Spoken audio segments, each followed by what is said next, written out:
Okay, the idea now is for the four teachers or conveners of the courses this week to have a short introduction on any theme they might wish to share with us, and then we're going to have a general debate with all of us here. So let me start with Stephen Frosh.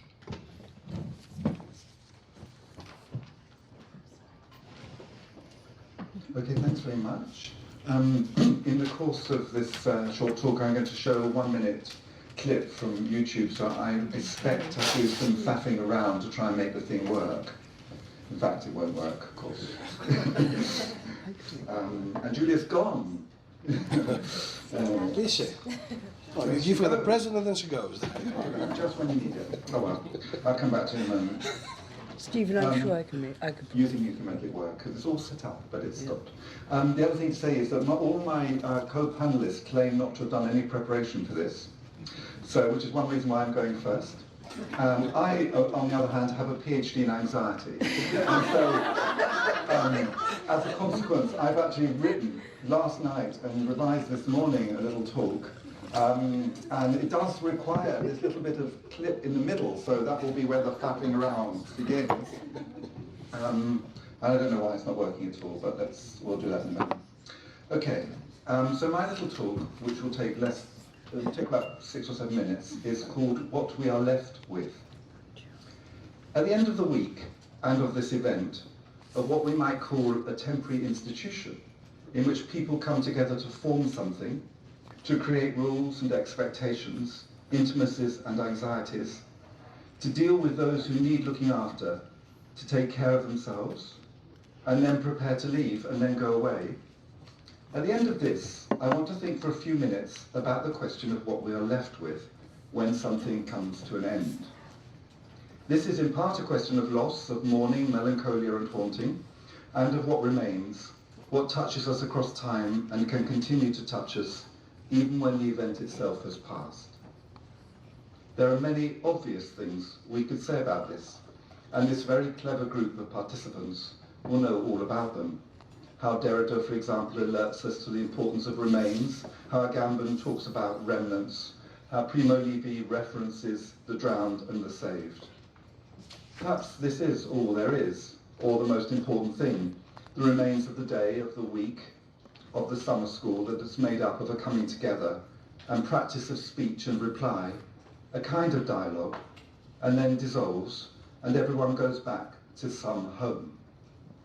But who knows what effect this might have, and when it might be recalled. There is a conventional idea about the end of psychoanalysis, which as we know never ends, that comes from Melanie Klein, perhaps not the most popular or present voice in this summer school, but someone who was onto something, even if she did not talk in terms of following her desire. Lacan himself admired her directness, though he thought she did not know what she was about. Faced with an autistic little boy, says Lacan, she slams the symbolism on him with complete brutality. Melanie Klein, with her animal instinct, dares to speak to him. So there is her credential for us. Lacan liked her. And she has something interesting. Just stand there. And she has something interesting, though not at all Lacanian, to say about the end of analysis. Finishing analysis means paying attention, she says, to negativity, to hatred and destructiveness as it emerges directed at that most precious object, the analyst. She writes, even if satisfactory results have been achieved, the termination of an analysis is bound to stir up painful feelings and revive early anxieties. It amounts to a state of mourning. When the loss represented by the end of the analysis has occurred, the patient still has to carry out by himself part of the work of mourning. This, I think, explains the fact that often after the termination of an analysis, further progress is achieved. Only if persecutory and depressive anxieties have been largely modified can the patient carry out by himself the final part of the work of mourning, which again implies a testing of reality. End of the quote. What Klein means by a testing of reality need not detain us here. What's important is the idea that persecutory and depressive anxieties need to be modified, in order for the patient to be able to carry out the final part of the work of mourning, that is, to carry away something that the patient can make her or his own. A state of mourning. When something is over, if we are attached to it, we mourn. And when we finish the process of mourning, we mourn the mourning too. No more memorial prayers to say, no more candles to light. We have left that behind. It's a lonely experience. I actually spoke this week about mastery, conformism and loss. I found it hard to take sides, but I expressed my disappointment, particularly with the hope generated by psychoanalysis. It has made me think of something that I've been wondering about all year, the question of what it is that touches us when an event is over, and how that touch remains and repeats, and perhaps becomes some kind of gesture that stands for something in the world. I want to reference here an encounter that my colleague Derek Hook alerted me to last autumn, and that has haunted me ever since. I suspect many of you will know it well, as I'm often slow to come to these things. But even if you do, it repays the retelling. It's a very short passage, about a minute long, from an interview with Suzanne Hommel on the film Rendezvous chez Lacan, released in 2011. It's interpreted as an example of Lacan's insistence on intervening at the level of the signifier. But whilst I can see that point, it's not that I take away from it. So while Julia tells me how to do this, can I ask how many of you have seen this already? One or two only, good. All right, so we want to play this bit. Un jour, dans une I séance, can't see the je slide. parle à Lacan d'un rêve que j'ai fait. Un rêve et je lui dis, I'll je show it me twice. réveille tous les matins à 5 heures. Et j'ajoute, c'est à 5 heures que la Gestapo est venue chercher les Juifs dans la maison. À ce moment, Lacan se lève comme une flèche de son fauteuil. Sorry, let me say, I'll show it twice, once in the big screen version for those of you that speak French, and then smaller screen so that the rest of you can hopefully see the subtitles, because they're lost at the bottom. Vient vers moi et me fait une caresse extrêmement douce sur la joue. J'ai compris geste pour le geste. Il avait transformé la Gestapo en un geste. Un geste tendre, il faut le dire. Un geste extrêmement tendre. Et cette surprise-là, ça n'a pas diminué la douleur, mais ça en a fait autre chose. La preuve, maintenant, 40 ans après, je le raconte encore, ce geste, je l'ai encore sur la joue. C'est un geste aussi qui est un appel à l'humanité, quelque chose comme ça. Let me just see if I can get it to play again. Un jour, dans une séance, je parle à Lacan d'un rêve que j'ai fait. Un rêve et je lui dis, je me réveille tous les matins à 5 heures. Et j'ajoute, c'est à 5 heures que la Gestapo est venue chercher les Juifs dans leur maison. À ce moment, Lacan se lève comme une flèche de son fauteuil, vient vers moi et me fait une caresse extrêmement douce sur la joue. J'ai compris geste pour le geste. Il avait transformé la Gestapo en un geste. Un geste tendre, il faut le dire. Un geste extrêmement tendre.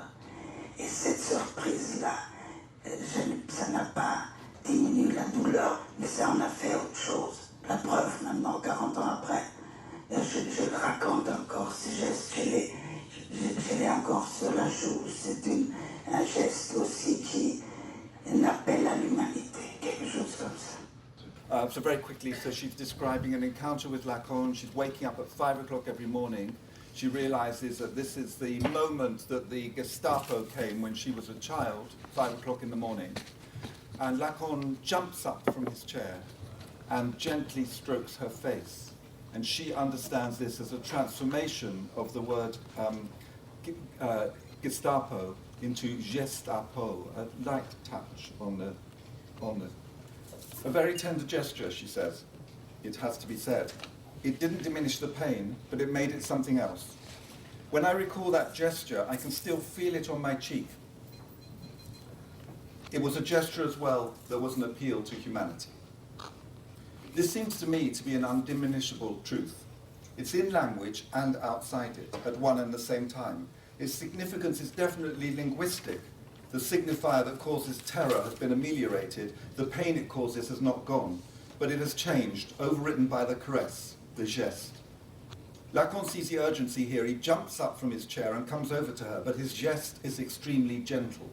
It's both immediate and soft. It goes exactly far enough without reinscribing the tortured experience that she has already had. 40 years later, she can still feel it. This is a touch that stays present, that does not fade, that is always, she implies, as fresh as the moment when it came into being. What is this kind of legacy, this touch that remains with us when other things have ended? What is it that we're left with that allows even the worst memories to be born? Melanie Klein speaks of mourning that's done after the end of analysis, bringing it to a close with a re-immersion in something she terms reality. I do not want to suggest that this is not the case, even in the example here, but it does not seem to be an explanation sufficient to the experience. Nor is this purely melancholic, even if the fantasy of a touch that's always still happening, after all, a touch on the cheek soon fades, seems precisely to have its melancholic aspect. It is some kind of event, for sure, like a breaking through of compassion, just when you least expect it. Could Lacan have known that his touch would still be felt 30 years after his death? That a moment of intense listening and a small, spontaneous jumping up and responding would be felt as an appeal to humanity? My guess is that, like everyone else, he had no idea of the significance of what he was doing. Do we know what we would be left with after the events of this year, after Greece, Turkey, Brazil and Egypt, for instance, or after the smaller personal events that each one of us will have encountered, after the various intimacies and violence that we do to one another? My thought here is a simple one. The future perfect tense is the one we should use, the tense of what will have been. In the future, we will have become something else because of the events of today, but we do not as yet know what that something else will be. And once we have become it, we will not be able to remember what we were.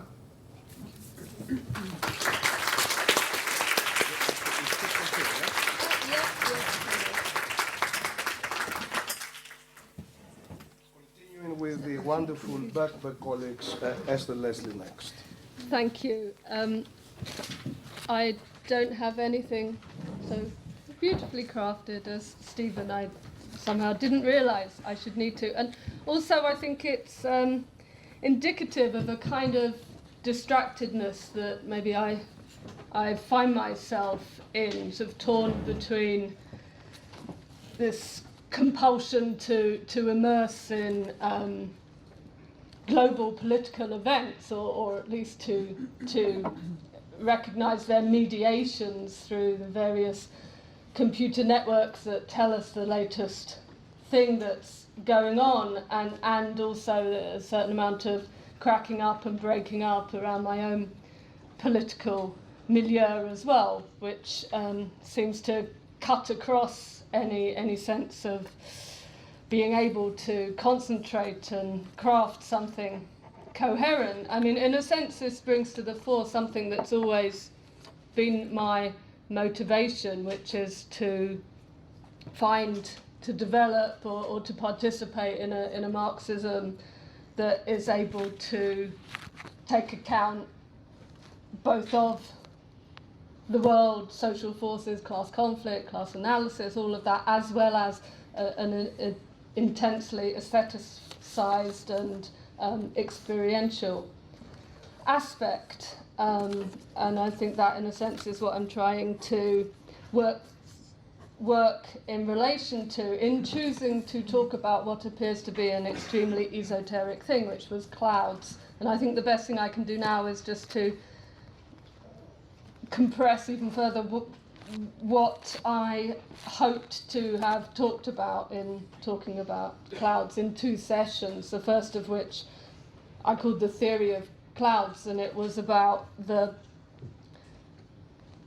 theoretical apprehension of clouds from aspects of meteorology, art, film, and so on, and in a sense a historicisation of them from the moment when they're brought into human systems of classification in 1802 when Luke Howard gives them names, and then very quickly this, almost as a moving cloud itself, spreads throughout Europe to Goethe becoming obsessed with Howard's method back in England. There's Constable, there's making his paintings and drawings of clouds in Hampstead and so on.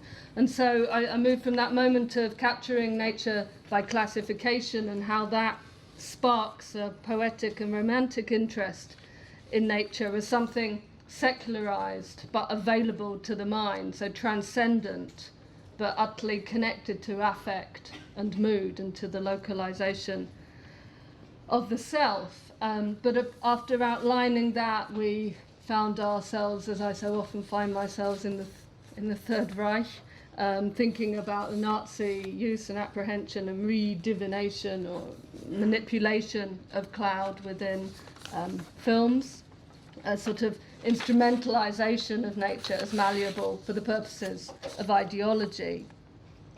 Nature becomes, in a sense, then, not the matter of the world, but something aerated, less objective and more in the service of an idea. From there, we move to think about the modern constructed clouds of cloud computing, the idea world, the data mass that floats and drifts.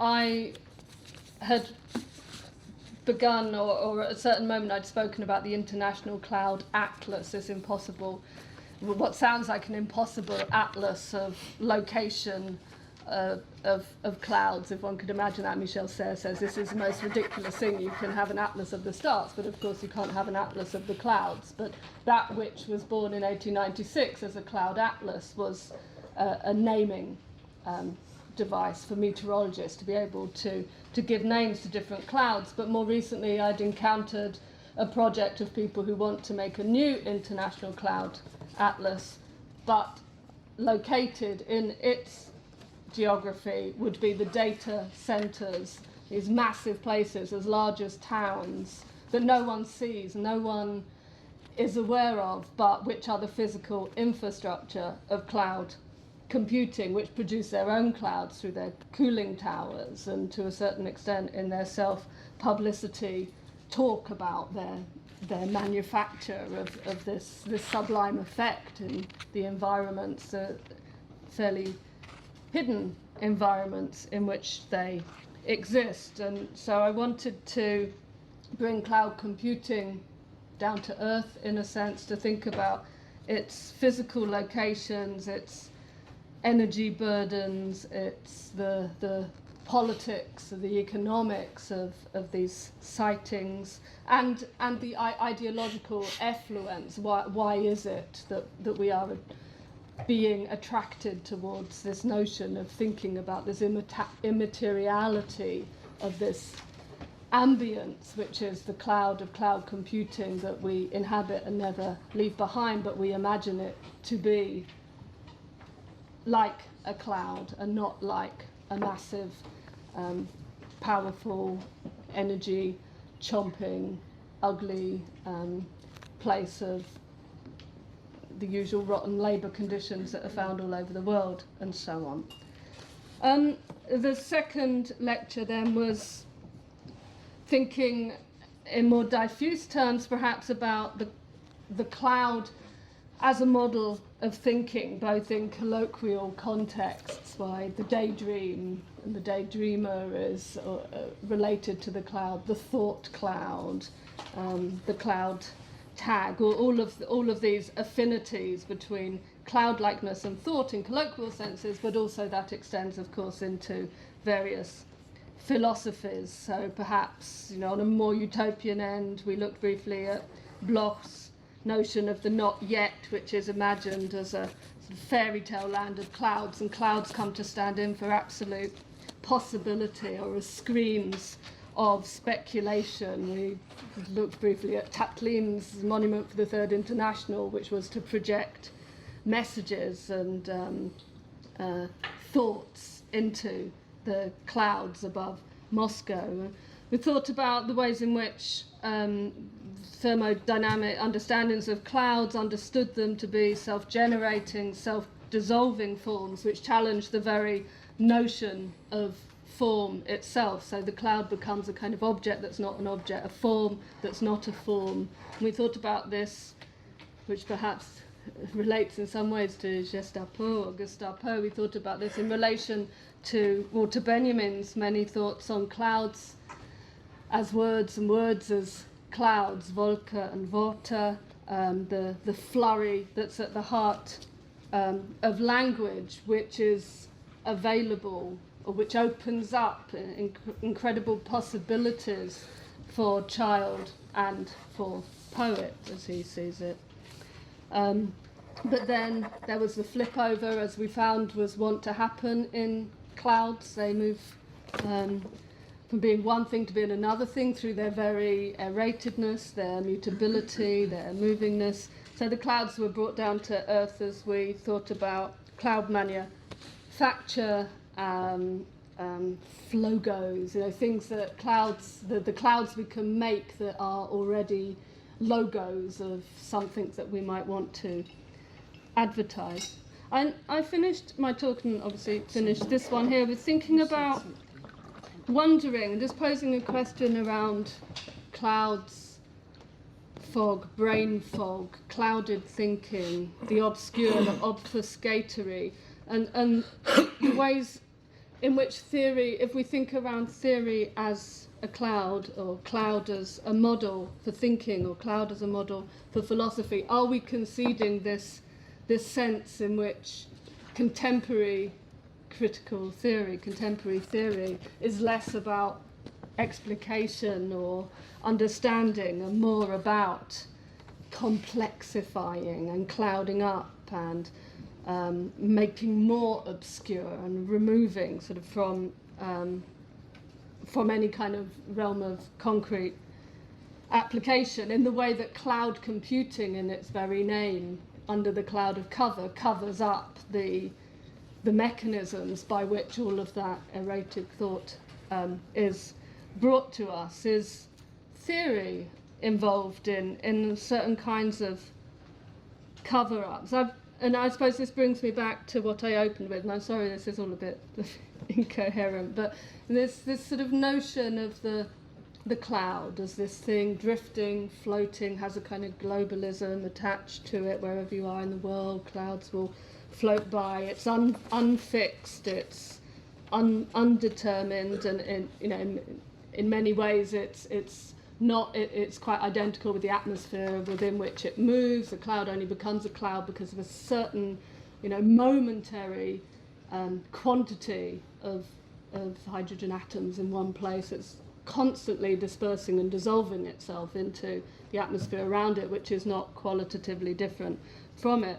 And just thinking about that as a model in relation to my own political interests, to be harnessed to a party or to be free floating. What is the free floatingness, and what sort of activity can that produce? Could clouds offer themselves up as a model of organisation, or is that absolutely not what one would want to do? But these are just the silly thoughts that are bubbling in my head, so I'll leave it there. Thank you.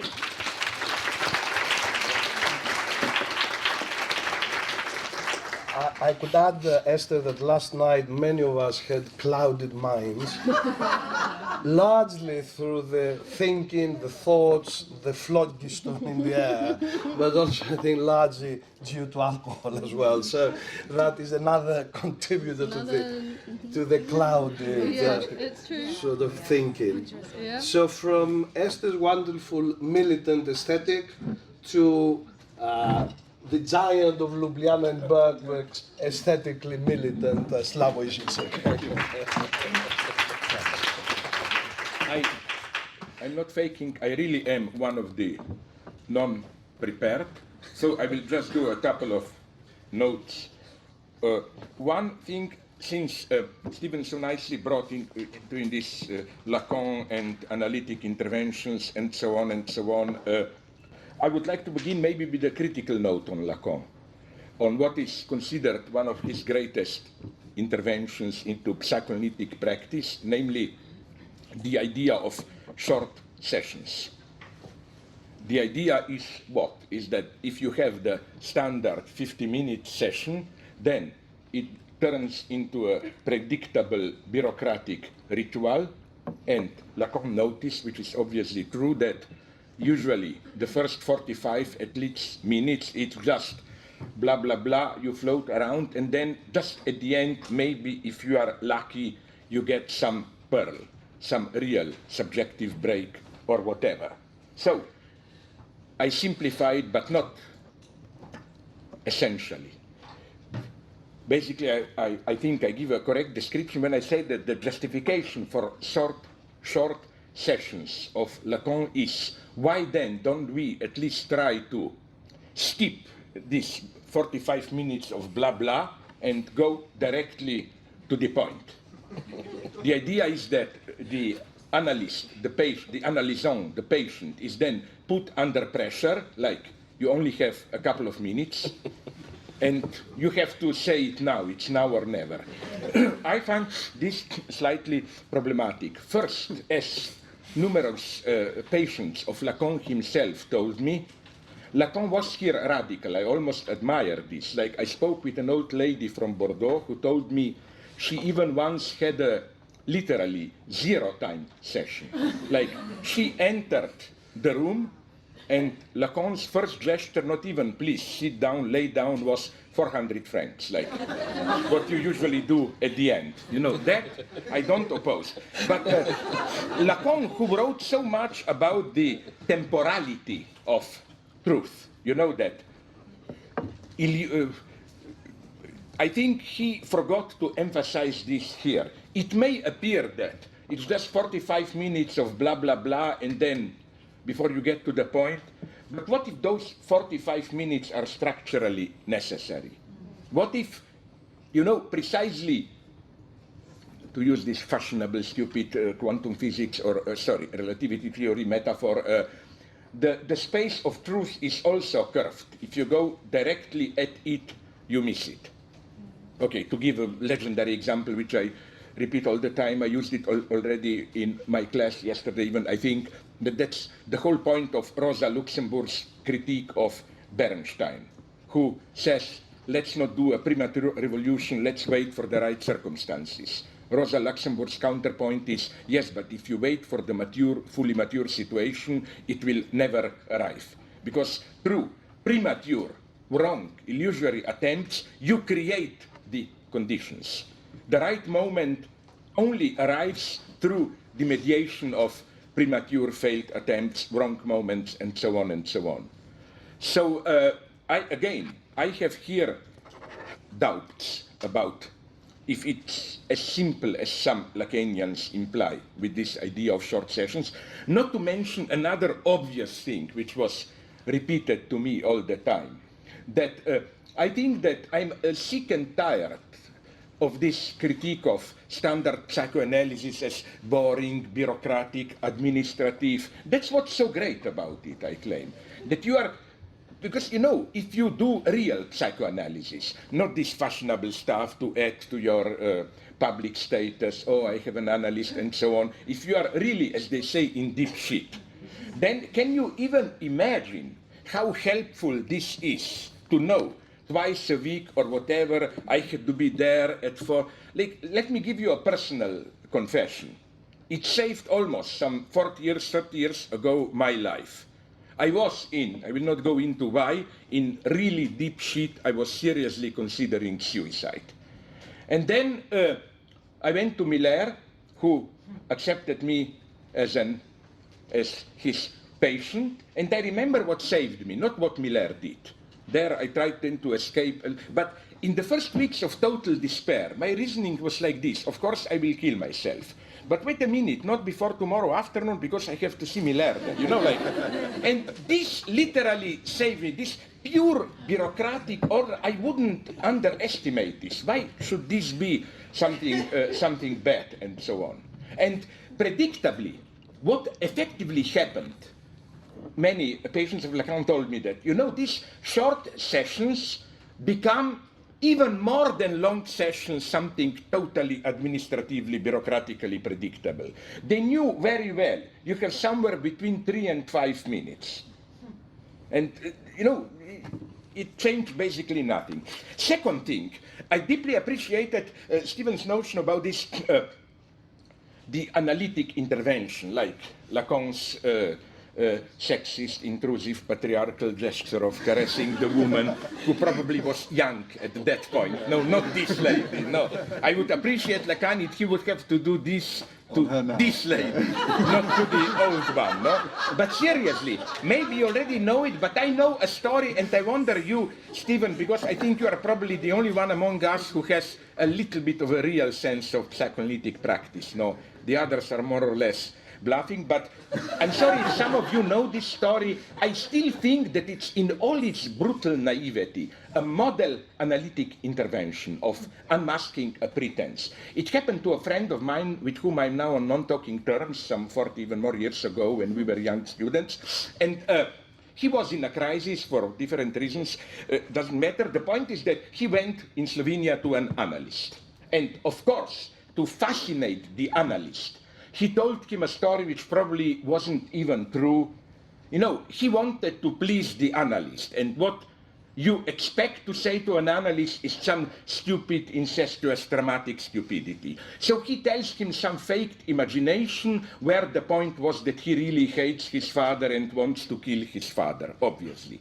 And the analyst did something ingenious. Instead of engaging into this complicated argumentation, now, whatever, Oedipus complex, blah, blah, he took this statement, I want to kill my father, whatever, in a purely naive, superficial way, and reacted with, but your father gave birth to you, how dare you to, like this naive outrage, how can you talk about this? I think it was an ingenious move, because it put the idiot to shame. In a wonderful single intervention, not with long explanation, the message was, don't bullshit me, don't bluff me with some pseudo-Freudian stuff or whatever, and so on. I think Lacan would have liked this intervention. Now, let me go on along these similar lines, what I was trying to do in my class, 4 classes about the event.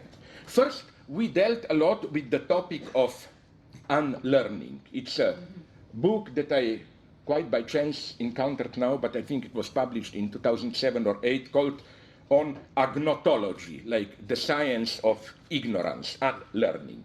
And I think it is of some use, especially today, for how ideology functions. I forgot the authors, but it's a collective volume, so if you want to know more, Google agnotology, you will immediately get it.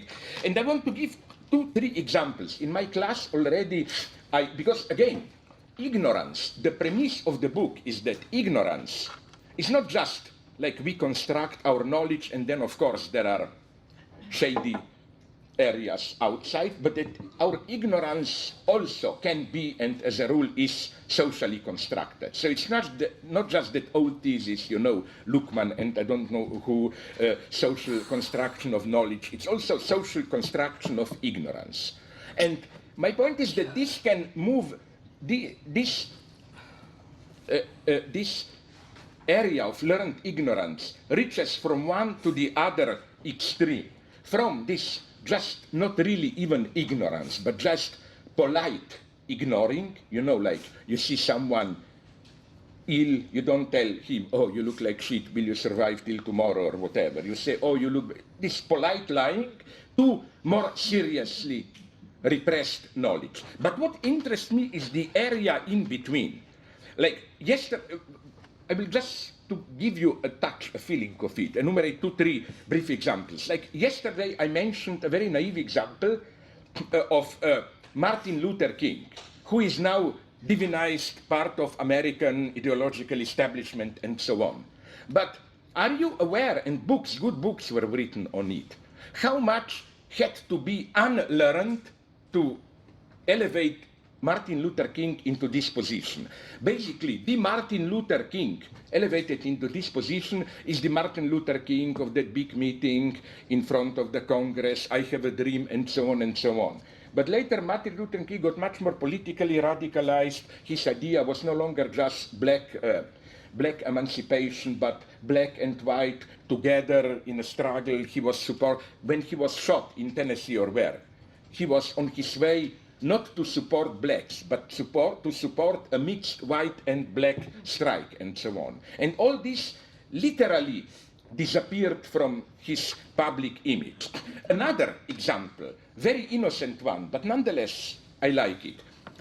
I saw recently by an Israeli documentary guy, who is of course a leftist, a wonderful documentary on Jaffa oranges. You know, the myth is this is Israeli civilization, like they came into the wilderness. But do you know that Jaffa oranges existed already in the middle of 19th century? They were the main providers of European royal courts and so on and so on. So, you know, to have this story, Israelis planting trees, watering the desert, now you have orange, how much had to be unlearned? And my last example, so that you will not have any big illusions about our permissivity. Did you notice how, okay, we live in permissive society, you can make love with dogs, cats, whatever you want. One thing nonetheless happened, which I think is strictly immanent of today's after sexual revolution permissivity. The total oppression, disappearance of, my God, what is ultimately the basic result, outcome, insight of psychoanalysis, child sexuality.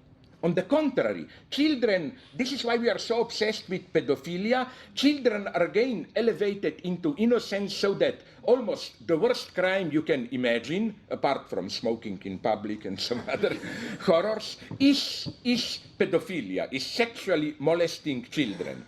You know, there was a wonderful story which indicates this cultural shift. By he I mean Daniel Cohn-Bendit, the old 68, who is now an established politician. He gave an interview where he got a little bit out of touch with the present time, and he described how, when he was young, just before 68, he worked as a caretaker, whatever, educator in a kindergarten, and how he used to play with small boys and girls, touching their sex organs, and so on and so on. This was considered normal at that time. But, you know, he said it 30, 40 years later, at the wrong moment, and my God, there were even calls for him to be thrown out of European Parliament, and so on and so on. So I really think that this is another nice example of unlearning. We are being told again and again how psychoanalysis is out, we live in permissive times, who cares, who still have repressions, and so on. But my God, the basic insight of Freud disappeared. Another form of disappearance is precisely the idea of real trauma. This idea, which was fashionable a couple of years ago, that even the majority of small children are really sexually molested by their parents. Now, if they are, of course, this should be punished, no problem. My problem is that it's clear how this externalization of trauma, again, saves the innocence of children. You know, they in themselves are innocent, trauma comes from outside. Okay, just one or two more points, then I will stop. I want to briefly reply to a criticism of me. One of these, you know, I'm a leftist, fascist, whatever you want, no? Which accuses me of this. It may appear as an intelligent criticism. The standard line against me was, I celebrate violence, I want to organize new Holocaust, we know the story, whatever.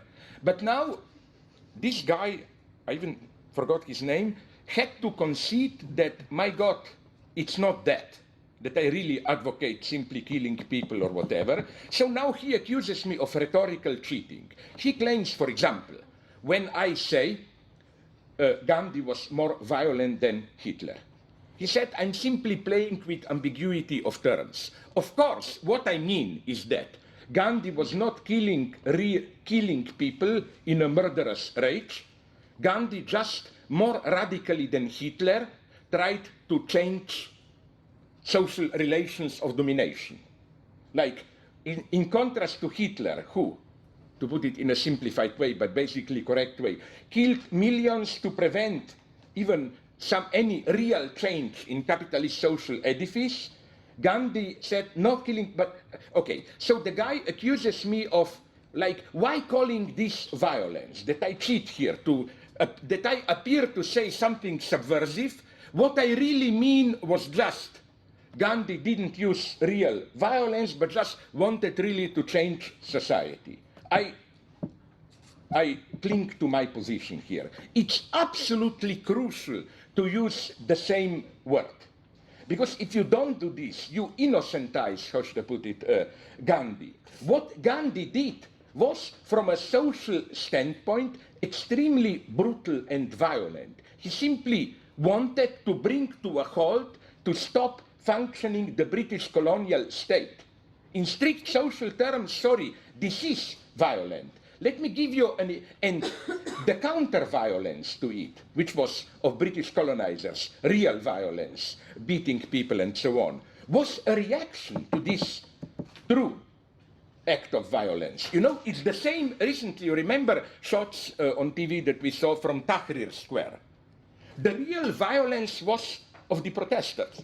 And this violence I support. You know, hundreds of thousands just standing there. We don't leave. If they really brought the entire social life economy to a stillstand.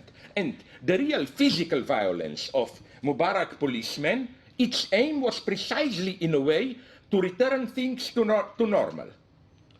So again, I claim that precisely the same term should be used. Why? To make one thing clear, which, my God, even if we are sentimental humanists, and especially then we should accept, that physical violence, I'm no partisan of physical violence. As a rule, I claim, physical violence is always, in Nietzsche's terms, a reactive phenomenon.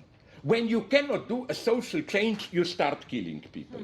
Hitler is a clear case, even with Stalin, I claim. His most violent act was probably the forced collectivization, late 20s, early 30s. But this was clearly a panic reaction to the total fiasco of really bringing farmers into process of socialism or whatever.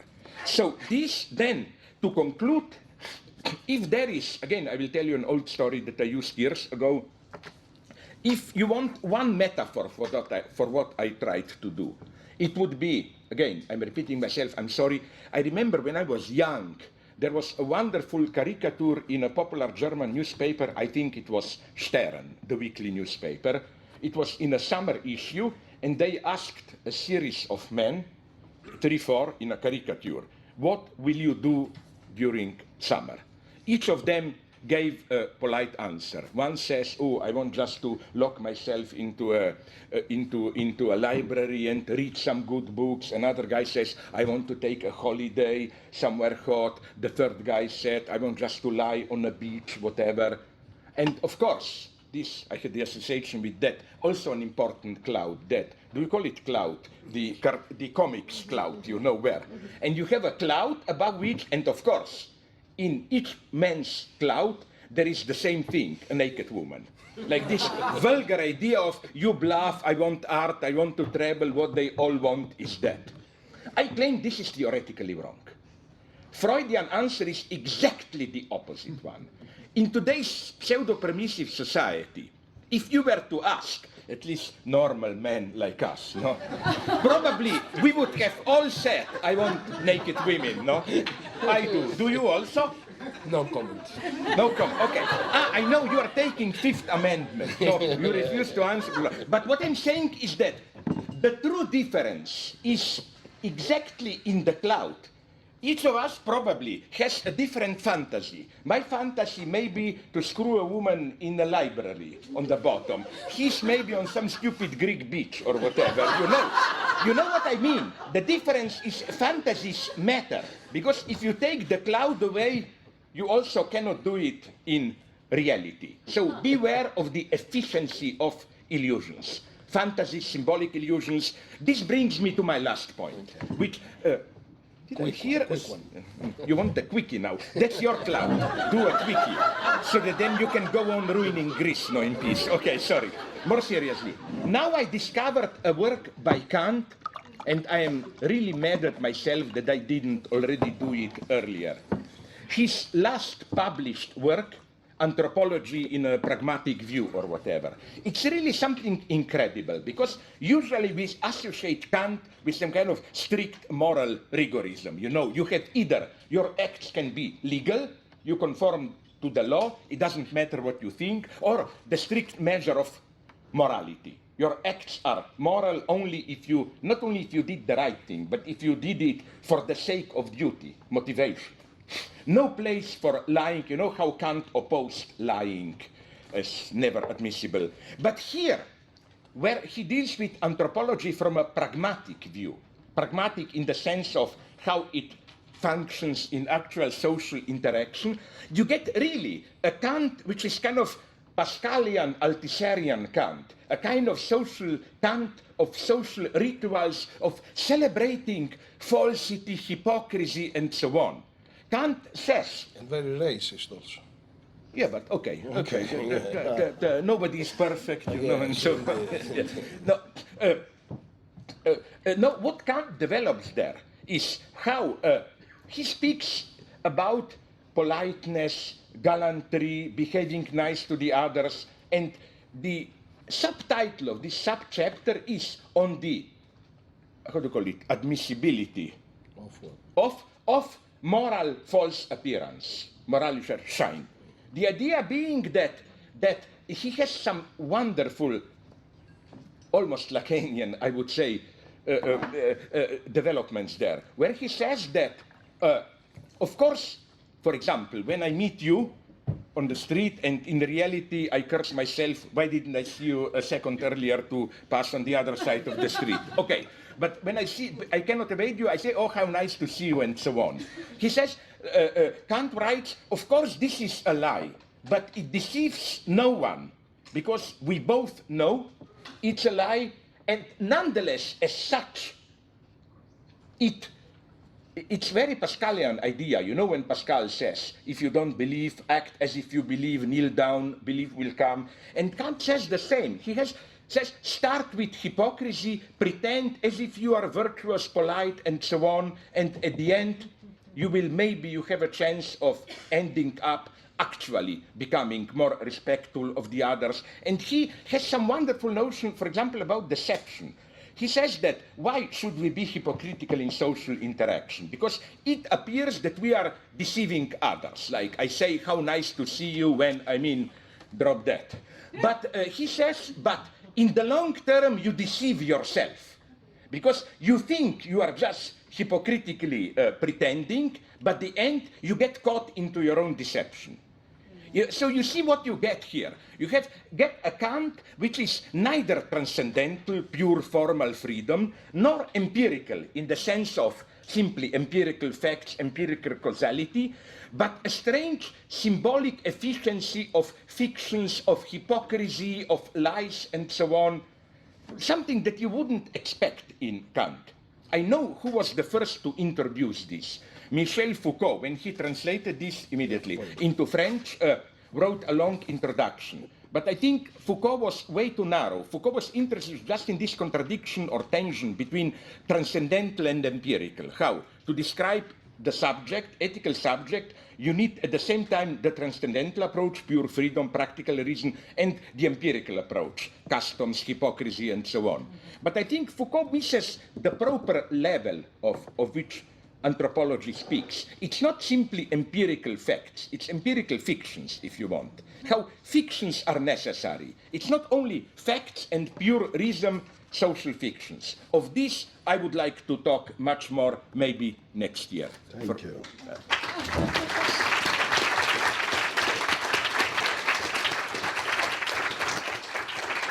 The only thing I can do is follow in Kant's advice is to say that it was a lot of rubbish, but I enjoyed it immensely. I'm speaking about me or about Greece? Thank you. No, Slovenia is following fast, as you know. That's unfortunately true. I must agree here with him. Yes. It was great pleasure this year that Laura Mulvey, for the first time, joined the summer school, and we hope that she will do again in the future. You all know Laura Mulvey. Her work is so important for film studies, feminism, psychoanalysis, and so on. So we were really glad to have you, Laura. Thank you very much. Laura Mulvey.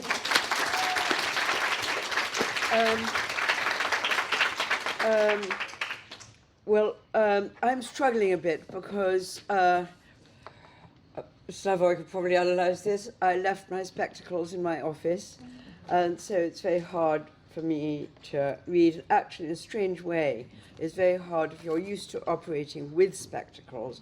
It's often quite hard to operate without. You want to be the Hitchcockian woman, the ugly one with spectacles, but you know what Hitchcock said? Beware of a spectacle woman when she takes her spectacles off. Exactly. Yeah. Yes. Did Miriam take her spectacles? Sorry? Does Miriam in Strangers on a Train, does she take her spectacles off? The wife, you mean? The evil wife is Miriam, no? No, but Ingrid Bergman does in Spellbound. She does. Yeah, You're yeah. quite right. Anyway, You can see the level of extreme sophistication. Shut up, you have your spectacles on. I've been following on from Slavoj all week, and he's of course a very hard act to follow, and here I am again following in his wake, and so I'll compensate by being very quick and very brief and very down to earth, helped by the fact that I can't see in a symptomatic gesture. Now, when Costas asked me to make a contribution to the summer school, of course I understood it as something out of my interest in and my love for the cinema. And I started by choosing the films. I chose the films almost before I knew what I was doing, but I chose the films around the topic of motherhood and melodrama, and I wanted to make them, as Laurie very kindly laid out, as quite geographically and historically stretched as I could. And so I wasn't actually at all sure what was going to emerge out of these screenings and out of my presentations and out of the discussions. And I must say, I've enjoyed the discussions a lot. I've had lots of extra insights into the films, and it's been a really great exchange and learning experience for me. Thank you very much to the group. But I gradually realized that what was happening was that this was an opportunity to return to questions that had preoccupied me a long, long time ago in the 70s and 80s, when I was working with early questions of feminist film aesthetics, feminist film theory, and also then moving on to the melodrama as a mode that had a particular address to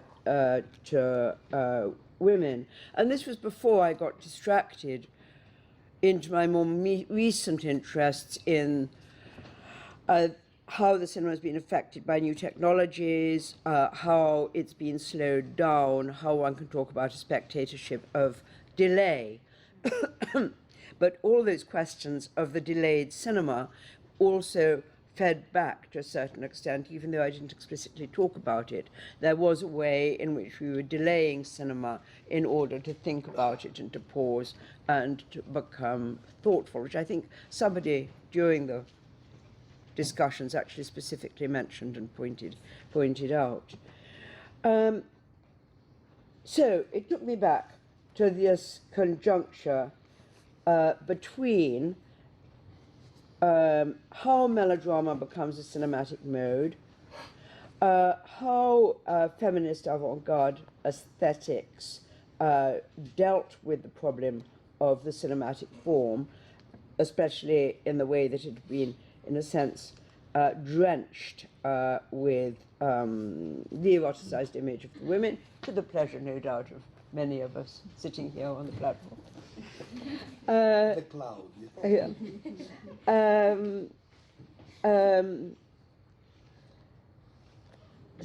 and also the questions of silent film and the aesthetics of the non-synchronized film.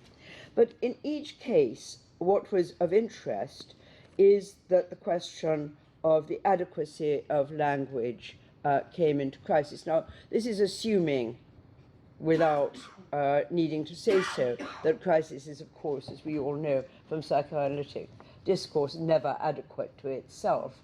But this was, in a sense, thinking about the transparency of language, and particularly the position of discourse as dominant, and how it might be challenged by those who perceived themselves or socially were marginalized and not necessarily included in the practice of that form of culture and its speech. And so the question of the mother then became very key here.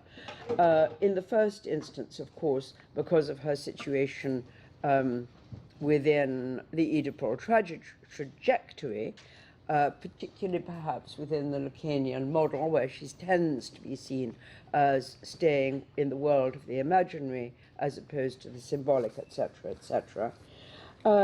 But how she can also, the kind of problem of the mother, can actually be displaced into other kinds of emblematic images of, as it were, suffering without speaking, various kinds of forms, which might in the first instance seem to be those of pure sentimentality, but actually can be used to convey the sense of outsideness, and then be used to convey not silence but muteness, and muteness in a sense being a representation, an actual imagery of silence, so in that sense moving it beyond silence into representation, even if the representation itself is unable to speak, etc. So we concentrated very much on this kind of arrested expression, its translation to muteness, and how the representation of an aspiration to speak suffering out of repression in both senses of the word, social repression and repression within terms of psychoanalysis. And as I said before, the place of the mother also opens up the family as the site of the melodrama, and the family itself as the site of both repression and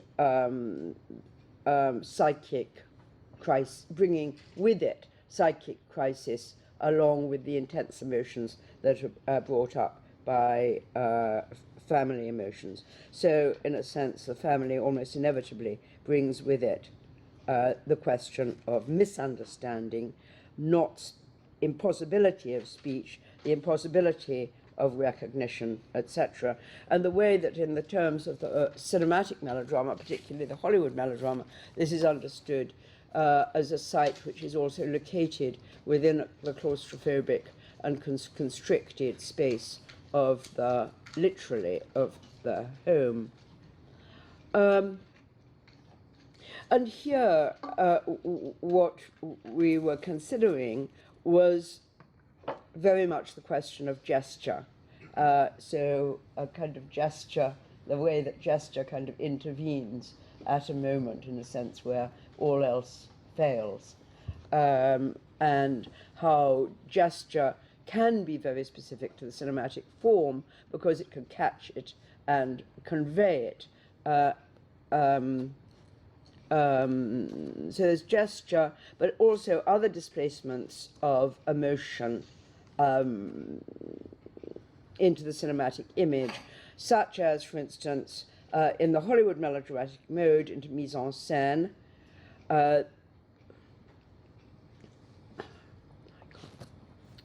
This is a bit of a problem. Into mise en scène, well, I know what I'm talking about. I don't really have to read my words. It would be helpful. Put down and stuff. I'll put it down and Put it just down, talk. yeah, I'll yeah, try and be. absolutely. I can't be Slavoj, but still. But anyway, not only mise en scène, as it were, evoked by color, lighting, camera movement, etc., which kind of come in and fill in at moments, again, when articulated speech and so-called mutual understanding fail, and misunderstanding and mismatch come to the fore. And of course, we were looking as well at the questions of excess and duration, excessive time, excessive duration around the gestures of the domestic everyday in the feminist avant-garde. But anyway, what I really wanted to say was that the point about all this is that throughout, the films all trace this kind of unspeech as an address to the spectator, as a demand to the spectator to decipher the images on the screen. So to a certain extent throughout, just as a kind of something that I find as an interesting aesthetic device, with the melodrama, there's always something in the film that the people in the film can't see. So that the use of the expressive close-up in silent cinema, the use of mise en scène in melodrama, the use of excessive duration in the avant-garde, and then in Under the Skin of the City, the social realist melodrama of Rakchan Ben-Yetimand, the way in which the film starts with a complete transparency, and as crisis overtakes the characters and the situation, the image and the sound become distorted and, as it once again, kind of displace crisis into the image itself. And once again, the spectator, who's been up till then the spectator of the transparent image, has to become the spectator of the to-be-deciphered image. So what I was really interested in is the way that this active spectatorship responds to a mode of representation which itself is responding to muteness, and what we might think of as a utopian aspiration, and so in this sense an aspiration that is always in many ways doomed to failure, emerges out of certain social and historical contexts. So what we were trying to do is put together the abstraction of the question of the aspiration and what the conditions were that had actually given rise to it, and how, in most of the cases that we were looking at, it was extremely fragile and something that wasn't actually, that is in a sense kind of emerged and then to a certain extent was not actually going to survive the conditions of history, society, economics that had conspired, as it were, to allow a certain kind of cinema to emerge, but once those conditions were no longer there, it very quickly kind of disappeared, only to be discovered years later. Thank you.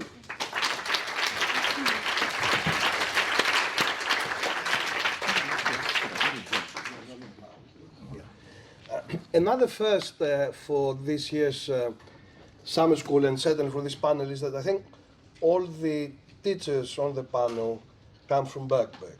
And what I wanted to remind you, I think most of you know, is that the kind of critical theory, this embarrassment of riches that was given by my colleagues here, of course exists across the college, particularly at the level of graduate, master's degrees and research degrees. So there's loads of degrees that use critical theory across the disciplines that are being represented here. So those of you who might be interested, have a look at the website and perhaps consider getting that kind of critical theory in a more pronounced and insistent way.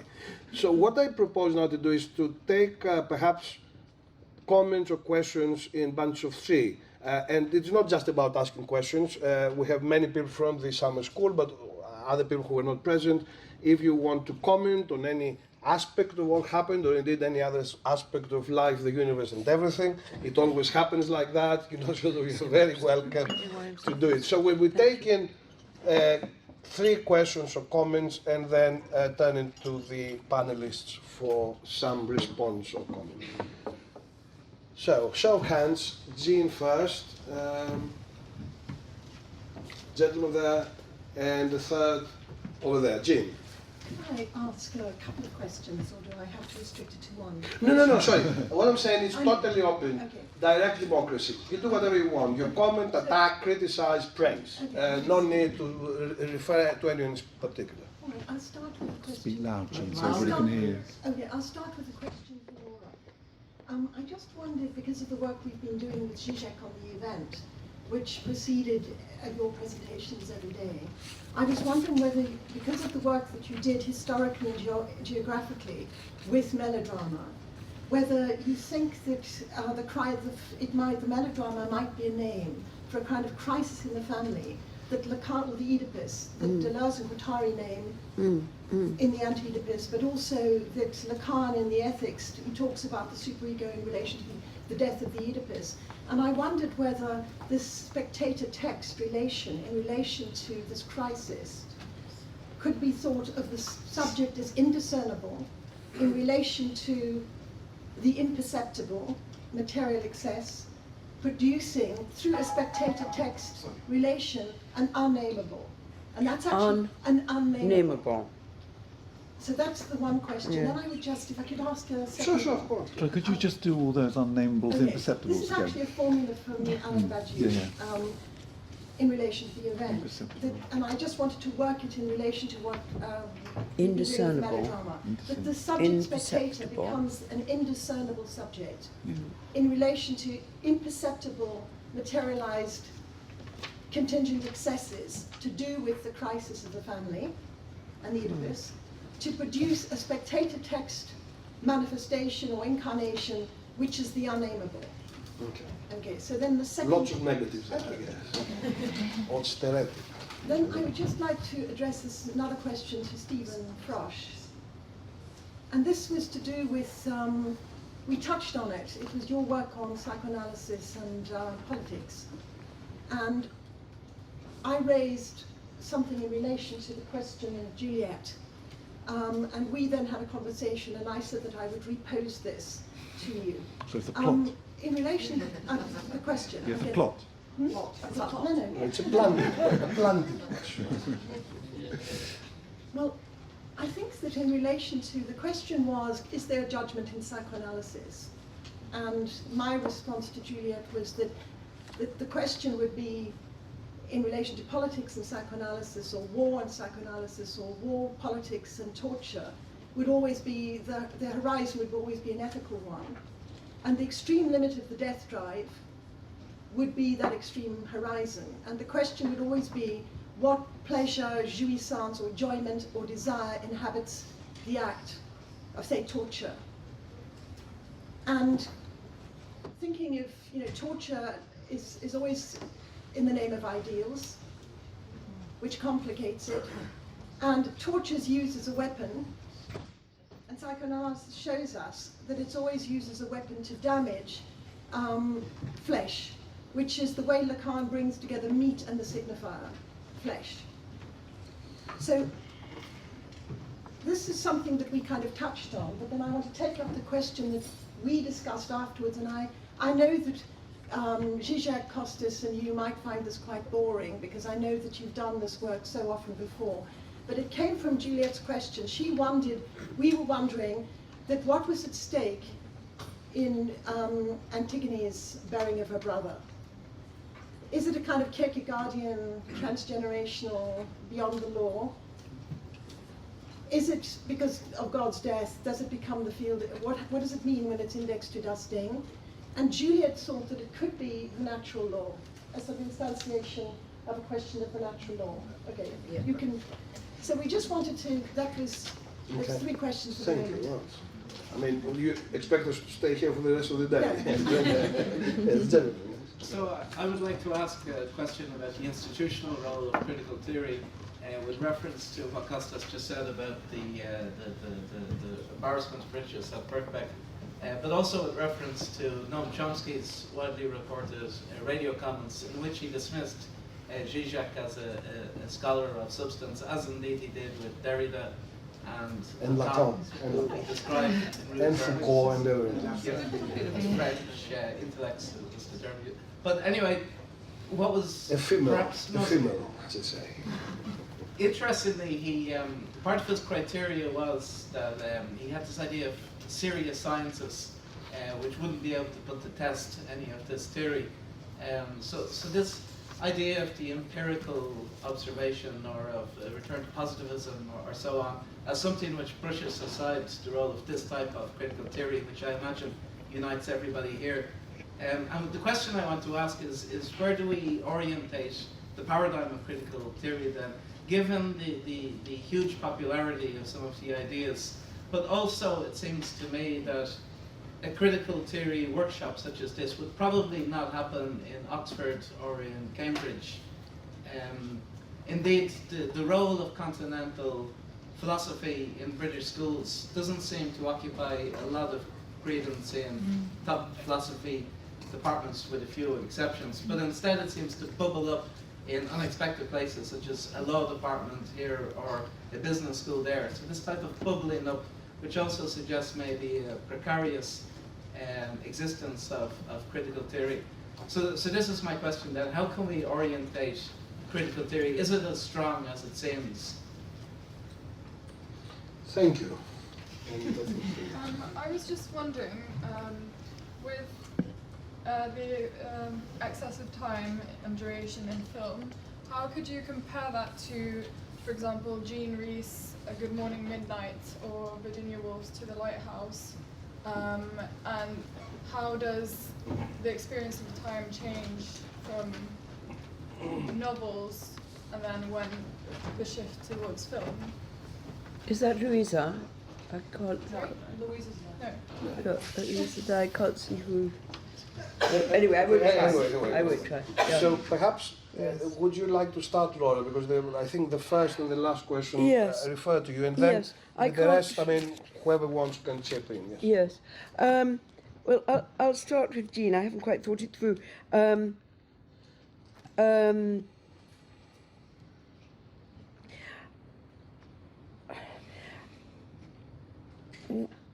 What I think I'd like to try and put on the table here is something that kind of pushes beyond the question of the unnameable, the unperceptible, and so on, and that, as it were, edges towards the effort to actually, in some sense, to name. Though, as I say, it's not going to necessarily be an achieved naming, but what I wanted to emphasize, which I didn't say in the end of my last remark, concluding remarks, which I should have, was that I think that this process of decipherment isn't only one of theoretical interest. I think there is a way in which the cinema offers a particular enjoyment in the process of deciphering, of, as it were, suddenly realizing that some meaning or some signification is kind of literally materializing out of nothing on the screen in front of you. And so it tends to be that edge, that kind of trompe-l'oeil thing of how cinema materializes meaning without completely materializing it. And so, and although I was emphasizing these particular modes as ones that ask to be deciphered, I think it's there kind of more in the cinema in generally, but in those particular modes, it actually becomes very much specific form of address to the spectator. So I wouldn't really want to be quite so negative about it. I'm quite so much to emphasize a void, but to think about it as think about them as modes in which something, as it were, is conjured up and materializes and makes some kind of phantasmagoric gesture to signification and understanding. Does that make sense? Yes, it's just that I wondered whether you need to perhaps, because you mark the crisis within a family and you name that the form that meets that as melodrama. And I just wondered whether melodrama could be seen as eventful in some way, meeting the event of this crisis and these positive. Oh, well, I'll have to think about that. I'll have to study some Zizek, I think. But I think that's an interesting idea. I mean, because, I mean, in the movies that we saw, in spite of, as it were, on the one hand, the inactivity of the situation and the drama and so on, it's packed with event. And so even a film like Jeanne Dielman is, eventful. Lois,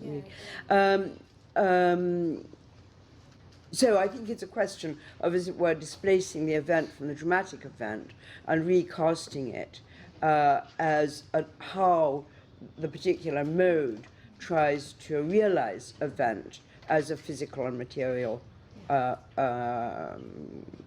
interaction with the spectator. Yeah. What is the other question? Can't see a thing. It's too long since I read Jean Rhys. I can't remember. But certainly, I think there's a strongly, I think Virginia Woolf's relationship with time, I'm sure Esther probably knows more about this than I do, it is cinematic. And I think there are ways in which she tries to the lighthouse to depict moments of pause and delay, which in a sense are drawing on the cinematic form to capture that that being which can only be of the machine and not of the actual lived experience of life, if you see what I mean. I mean, as the way that you can slow down the machine and you can, as it were, discover the temporality of life in a completely different mode as it exists within the mechanism of the cinema. And I think that does come into to the lighthouse. A slowing down, a kind of slow motion. Would you like to take up the second question of Jean? I'll say just a few bits. Firstly, I mean, these aren't organised because I'm trying to listen as well, but firstly, a point about the family and melodrama. I mean, the family's always been in crisis. There's never been a time when it's not been in crisis. And that's true. You only have to read your Bible. I always like to take an opportunity, the critical theory summer school, to bring the Bible in. But you only have to read the Bible to see the family begins in crisis. From, this marks the first story after the Genesis itself, as Cain and Abel, begins with murder, and it carries on that way forever. So it's a kind of intense kernel of crisis, intimacy, of course, and vicious aggression. And I presume that all cultures find different ways to respond to that. And what we have with the experts on cinema here, so I'm not going to try and talk about that, but we clearly have cultural forms which make it possible to respond to that crisis in certain ways. One of the additional points I make about that, though, is how psychoanalysis is dependent on cinema. And it's something I said in passing on the way when we were having our talks, was how psychoanalysis and cinema begin more or less in the same year, 1895. And I think you can really argue that psychoanalysis is not possible without a certain mode of filmic consciousness, which makes terms like projection and identification and those kinds of things meaningful. I mean, you can say the same the other way around, that cinema can't be understood without psychoanalysis, but it's more interested thinking about whether it would be possible to have a psychoanalytic frame of mind without a cinematic frame of mind. So I think this question about, if you think of psychoanalysis as having arisen at least as a certain kind of theory of the family and the violence within it, which is one way of framing it, a very partial way, then you can also, and you also want to think in parallel to that about the kind of strands you've just been trying to draw together in lectures I wasn't at, so I can only hearing them, about melodrama and family violence and crisis in the family. Then I think there's a third term, which is this psychoanalysis and cinema relationship. In terms of torture, I don't really feel capable of speaking about this properly at all, other than to note, as many people have noted, how torture is not necessarily about death as so much as about love, how intimate the process of physical torture is and how people describe it in that way. Deeply intimate relationship. And that is not, of course, to defend it, as I hope everybody will understand. And also I wanted to say something about the different types of death drive. Again, enormous amount of theory on death drive, and Slavoj, amongst others, has written about this incredibly informatively and influentially. So again, don't want to try and take too much of that, but just to remind everybody that their death drive has different elements to it. Perhaps they're even different death drives. Certainly they get framed in different ways. From Freud's original postulation of death drive as a drive towards dissolution, to dissolving, nirvana, all that talk that's in his original Beyond the Pleasure Principle, to an emphasis on death drive as destructiveness, the projection of envy, for example, that's there in Klein and has been the main way in which it's been taken up, to a kind of death drive as a kind of comic tripping up, so that just at that moment when you think you've got everything settled, you do the thing which makes sure you get exposed as a fraud. You destroy your own reputation, for instance. And of course the lascivious side of the death drive, which does relate to torture, which is this deep investment and enjoyment in death.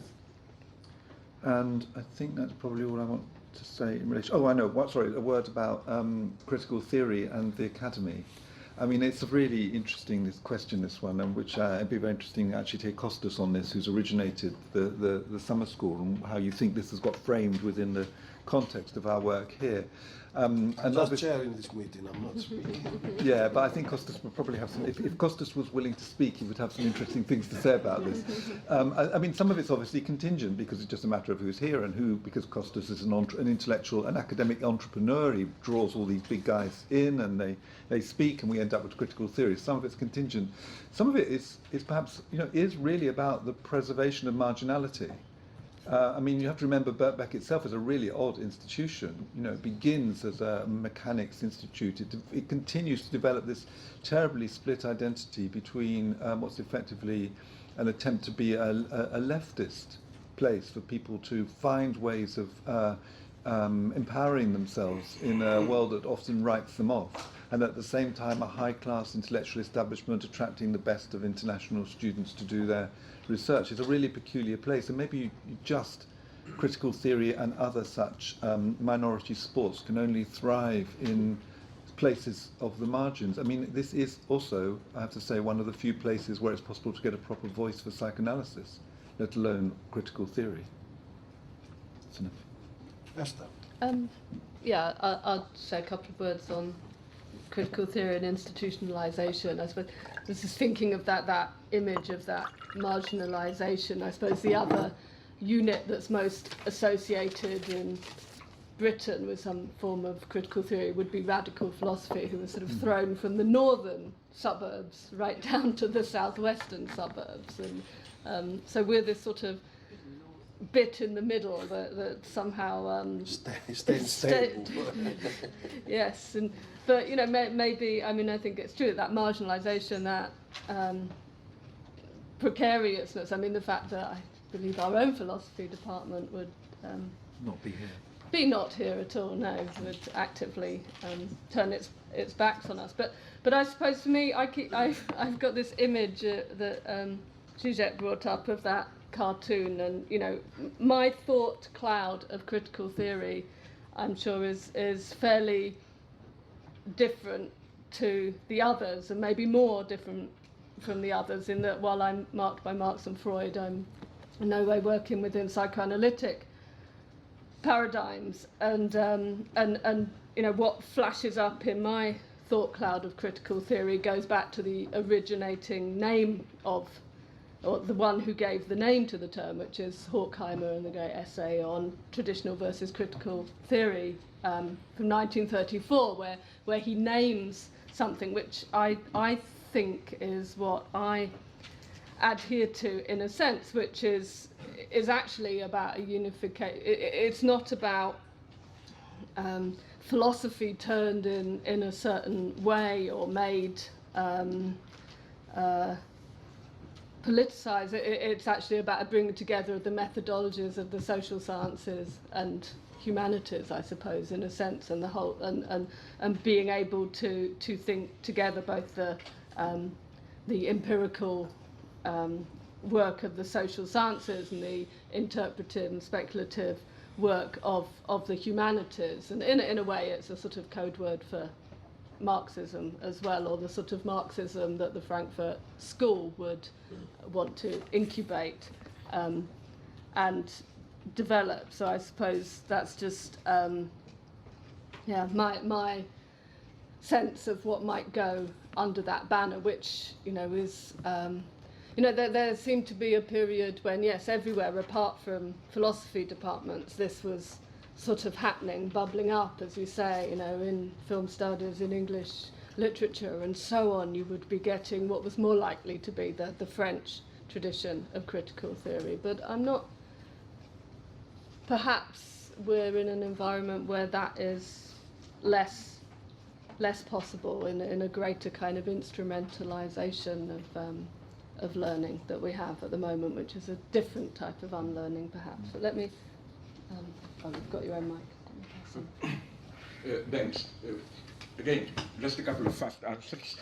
First, to what Stephen says. Yes, I agree with him. It's crucial that the way it is used, the notion of death drive, is a kind of a bricolage, and one has to be very precise there, because you may not, I don't always agree with Lacan, but at one point he was right when he pointed out this inconsistency in Freud, how when Freud reformulates, that's at least his main reading of his own notion of death drive as this nirvana, self-annihilation, that basically he's not aware that it's almost as if he is unlearning his own lesson 20, 30 pages earlier, where he grounds death drive in notions like Wiederholungszwang, compulsion to repeat and so on, not something that tends to obliterate itself, but something that, as it were, repeats itself again and again beyond life and death, which is why, as I myself, repeated it many times, for me, the best introduction to death drive is Stephen King, The Undead, and so on. Like, they are dead, but they are living dead, who come back again and again and again. So, in other words, as I ventured as a hypothesis, for Freud, death drive is definitely one of the names, maybe the Freudian name for immortality even. Immortality, we only have this noble idea of immortality. No, what if there is an obscene immortality? Immortality of evil spirits, undead, and so on. But that's we don't have time to go into this now. Now, I would just like to say first about, I like very much that reversal, yes, that crisis of family. No, family itself is a crisis formation. And, but today I'm tempted to say, just a hypothesis, maybe I'm going too fast, too far. If we isolate something that in bombastic old Marxist terminology we could have called the predominant hegemonic ideology in so-called Western permissive societies, I doubt more and more that family is still the hegemonic idea. I don't think, to put it naively, that's what society addresses you with, interpellates you at. I think it's more something that I called like kind of a enlightened, hedonist Western Buddhism. Be faithful to yourself. Don't attach yourself too much to something. Experiment with yourself.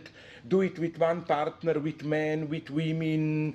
This kind of generalized promiscuity without too much of an excessive attachment is, I claim, much closer to today's predominant ideology than kind of a strict patriarchal identity and so on. And okay, I will stop here because this is an endless debate. But as some of you maybe know, that's my eternal debate with Judith Butler. My only reproach to her is not that she is not correct, but that what she describes as her, as it were, ideal, this social construction of sexual identity, performative enacting, always performatively displacing yourself, reinventing yourself.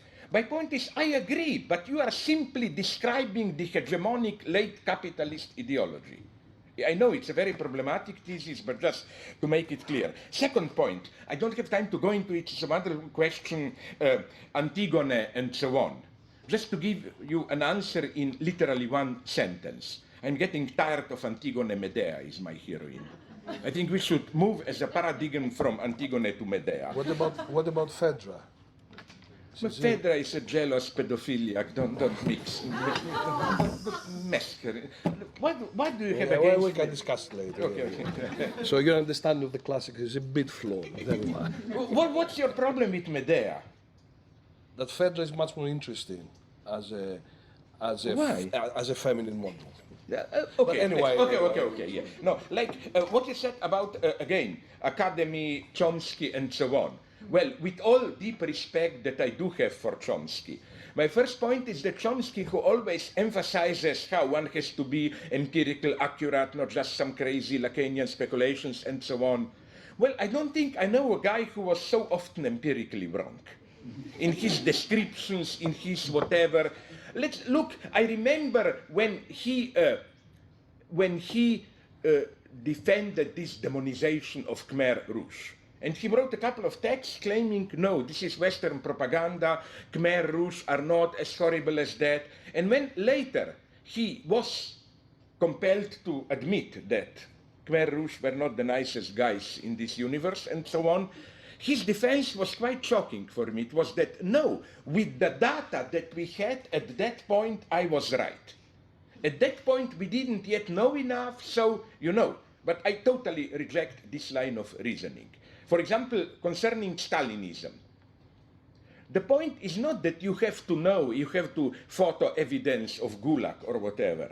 My God, you just have to listen to the public discourse of Stalinism, of Khmer Rouge, to get it, that something terrifyingly pathological is going on there. For example, Khmer Rouge, even if we have no data about their prisons and so on, isn't it, in a perverse way, almost fascinating to have a regime which, in the first 2 years, 75 to 77, behaved towards itself, treated itself as illegal. The regime was nameless. It was called Angka, organization, not Communist Party of Korea, organization. Leaders were nameless. If you asked, who is my leader, your head was chopped off immediately with, and so on. So, you know what I mean? Like, okay, next point about Chomsky. The consequence of this attitude of his, empirical and so on, and that's my basic difference with him. And precisely Colin Robinson and some other people talking with him recently confirmed this to me. His idea is, today, the cynicism of those in power is so open that we don't need any critique of ideology where you read symptomatically between the lines. Everything is cynically, openly admitted. We just have to bring out the facts to the people, like this and this companies profited in Iraq and so on and so on. Here I violently disagree. First, more than ever today, our daily life is ideology. How can you doubt ideology where recently, I think Paul Krugman published a relatively good text where he demonstrated how all this idea of austerity, this is not even good bourgeois economic theory. This is a kind of a primordial, common sense, magical thinking when you confront a crisis. Oh, we must have done something wrong, we spent too much, so let's economize and so on and so on.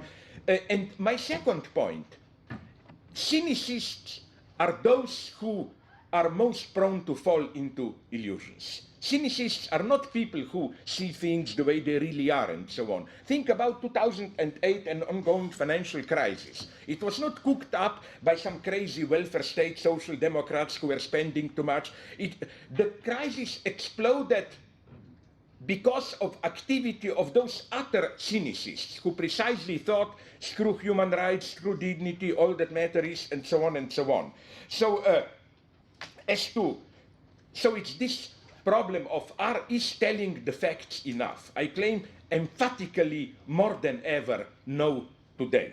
As to popularity, I get a little bit annoyed with this idea that we with our cheap sophisms are really hegemonic in humanities. Are people crazy? I mean, we are always marginal. You know what is for me real academic hegemony?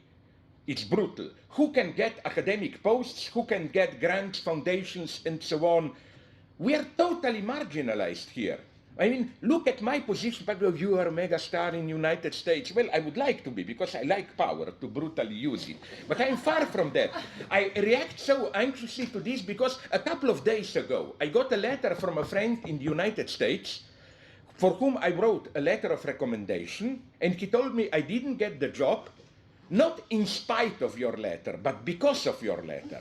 He had a spy in the committee, and this spy told him, you almost got it, but then somebody says, oh, if Zizek recommends him, it must be something terribly wrong with him. So I claim that all this, how popular we are, it's really a mask of what? Of, remember, the large majority of academia are these gray, either cognitivists or historians of, you don't see them, but they are the power. They are the power. On the other hand, why are then they in power worried? Because, you know, don't exaggerate this pseudo-leftist paranoiac idea of we can all be recuperated and so on and so on. No, I still quite naively believe in the efficiency of theoretical thinking. It's not as simple to recuperate everything we do. You know, there are different strategies how to contain us. I must say that I maybe am not innocent in this, because people like to say about me, oh, go to listen to him, he is amusing clown, blah, blah, blah. This is another way to say don't take it seriously.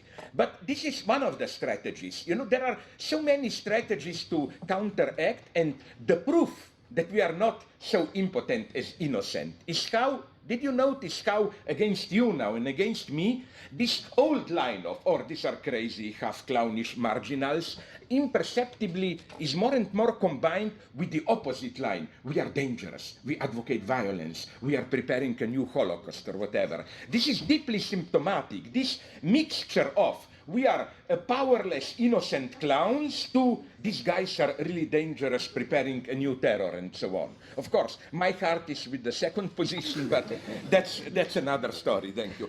Sorry, one very short. Laura. No, very short. Yeah. I would like so much. I'm so sad that we don't have time today, because I'm dying to ask you a couple of questions with a great pleasure that today we'll not have time to answer. Like, what about other melodramas? Nazi, White Harlan, Opfergang. What about communist melodramas? Stalinist, like, did you see Die Legende von Paul und Paula? The most popular East German film, where you have the most beautiful implicit reference to you is the only example that I know where the situation that you, in archetypal terms, almost describe, women reduced to the object of male gaze, it's turned around. In communist GDR, women go to a bar and so clearly objective men, you know. That's another point. I know, but it would be nice to go to this great territory of Nazi and communist Stalinist melodramas. All I'm saying is that... but I'm not sure that would actually fit my definition of melodrama. Okay. Yeah. I take that, sorry. Okay, I'm tempted to break the self-imposed speechlessness on this issue just for a minute, because I think there were two positions that were presented here. One was the kind of left melancholia that has become, quite prevalent over the last few years, and of course it is Walter Benjamin who develops this term. A second one might be, one of hyper exuberance and so on. And I want to say just one thing, not about the institutionalization of critical theory, because this is far too close to home, but about the fact that over the last 3 or 4 or 5 years, while we've had, this enormous global uprising, which is still going on, the only tool that could, although not fully, understand, explain, and even draw lessons in terms of further political organization and so on, was critical theory, particularly radical political philosophy. Who could understand, how did political science respond to Tahrir Square or now to Táximo to Brazil or whatever? They couldn't, because for them that is not politics. Because politics is just conducted in Westminster, Whitehall, amongst the lobbies, amongst ministers and MPs. And it was precisely the kind of work that people do in that field, like Badiou or Slavoj or Hardenegger for that matter, or Rancière, or you, or me, or whatever, who could precisely use those tools in order to understand, draw lessons, and help move forward. To that extent, and of course, I personally have argued, as you know, with Slavoj in the past repeatedly, that actually those movements and those resistances were well ahead of that radical philosophy, and radical philosophy is drawing lessons from them. However, it was the only instrument, the only theory, the only tool that was available. To that extent, as we have entered now a prolonged period of crisis, critical theory, of course, is more or less the only tool we have in crisis. So it is coming back. This is the reason why, speaking from personal experience, speaking in various occupations and so on, people who had never heard of Badiou or Rancière could understand those terms, not because I was telling them or because someone else had told them or they had read the books, but because they were doing it in practice. So that kind of radical philosophy, that kind of critical, radical type of theoretical approach is now becoming extremely important all over the world. And you have a huge, I think, revival of interest in critical theory, which is no longer just for the lecture room and the seminar class, but it has become part of what is happening in the squares and the streets. Let us take 3 more questions. And what about Chomsky? Chomsky would say, I'm doing the same theorizing these movements, but from a Chomsky did not attack me, so I don't have it. Okay, sorry. Yeah. Okay, yes.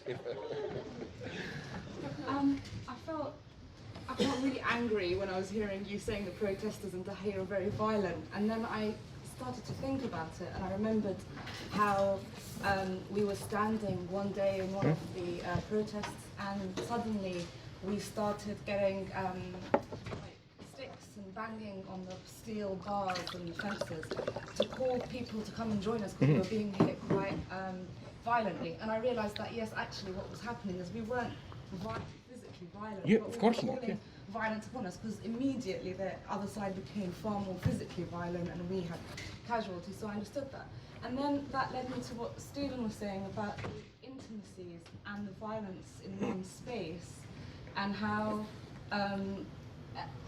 they were so contradictory. So at one point you make friendships in the square by violently throwing up because of the tear gas, and then someone that you absolutely don't know coming to hold your head and encouraging you to throw up, or someone again that you only met in the morning putting themselves right in front of you with live bullets upon you away, and those sort of friendships.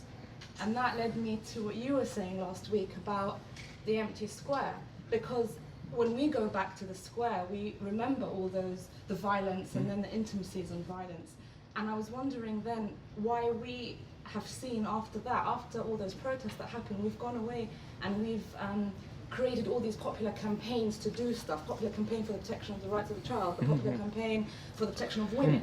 And it's always, the founding people are always us, the ones that were there in that square. And it's almost, is that why then that empty square has sort of a calling to it? So as soon as there's any other protests, we're always there, even sometimes, and I admit it, we don't wholly agree for the reason that we're there. And I was just wondering, I know you're not speaking today, but because we brought this up last week, this idea of the empty square, and how it fitted in with the intimacies and violence, and then the need to go back to it. Thank you. Anya, was that? Yeah. So one of the things maybe to say to everybody, just also thank you so much. This week I felt there was a lot of parts of critical theory that I've ignored, film, music, art, that I really have enjoyed. Ghosts. And also to the other students for giving me a long list of movies I have to see. But I want to maybe add to Costas, to your list, to add Esther, of the list you just made of people who are thinking in critical theory, because I think the idea of putting forward as clouds as a new way of thinking about political organization is precisely exactly what critical theory brings. This sort of idea of creative imaginative, original, marginal, and it's really a new way of thinking, something that might be even more interesting than a Deleuzian or a multitude. And it made me think about the quote from Benjamin, and I feel I'm ashamed to be quoting Benjamin because I'm probably going to get it wrong. Something like the image of the past flashes up at crucial historical moments. At moments of danger, he goes, at moments of danger. No, thanks, great, Costas. Now I'm even whirling. And when that past is not recognized by the present, right? It goes away. As one of its goods, yeah, and then it's sort of this, it disappears, right? But it's precisely this image that the cloud, I thought, sort of conveyed. You know, that the idea, at least, I mean, talk about Howard, he gave us the tools or the words to identify the clouds, right? But the thing is, we can recognize them when they flash up, but they're moving so fast that they're actually disappearing. And I guess that's the image I thought of in a way of, you know, that's the original contribution of critical theory you're bringing to politics, because precisely, and I hate to do this, but Hannah Arendt was talking about politics, not what Plato wanted to do, but real politics, sort of, you know, not allowing our desire and controlling to capture the cloud, but allowing it to remain like a child's cloud. And a question for Slavoj, completely out of my element. So to the best of my knowledge, and I haven't read everything, you've never read anything about the music of Frank Zappa. Because I hate him, actually. I'm sorry. Wow. I'm sorry. But, okay, what about the fact that he played such an important role in, you know, sort of countries that were oppressed and repressive regimes? Like Václav Havel, the well-known communist, or what, who liked him. So you have no pleasure from Zappa. Wow, okay. No, but this doesn't oblige you to do the same, right? Oh, no, certainly So, not. could you please, you know, pay no attention to Slavoj and go on, okay? No, but it was Finish your point. No, it was precisely more to ask him about what he thought about the music of Zappa, because I think that... Oh, you can discuss that later, I'm sure. The music of Frank Zappa. And there was a final one, who was... Yes, Scott. Someone else? No, in the back. Ah. Yes, go ahead. But loud or come closer, yes. please. Make it brief if you could. Yes, it's very brief. It's regarding this idea of the family as a crisis formation. I was thinking as the state, as an extension of the family. The state as an extension of the family as crisis formation. Okay. So my question is the following. Do you see these current uprisings, revolutions taking place now, as, and this is also a question regarding melancholia, as melancholic activity that is linked to this crisis formation that holds a lack, or do you see it as a process of mourning? That's my question. Okay. And Scott, a brief one at the end, the last one. Just a brief comment for Stephen. I really have appreciated and responded to the melancholic mode in which you've been presenting your work over the past week, and particularly today. Thank you for that.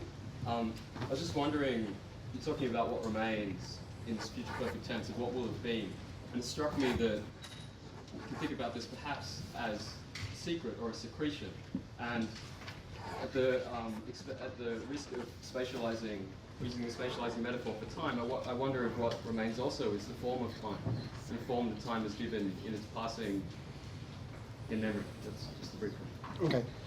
So, all us panelists here, you know, are going to have a short go, final intervention, and goodbye, farewell, and so on. So, who wants to start? I don't want to impose. Goodbye. You were I don't want to impose any order. So, who?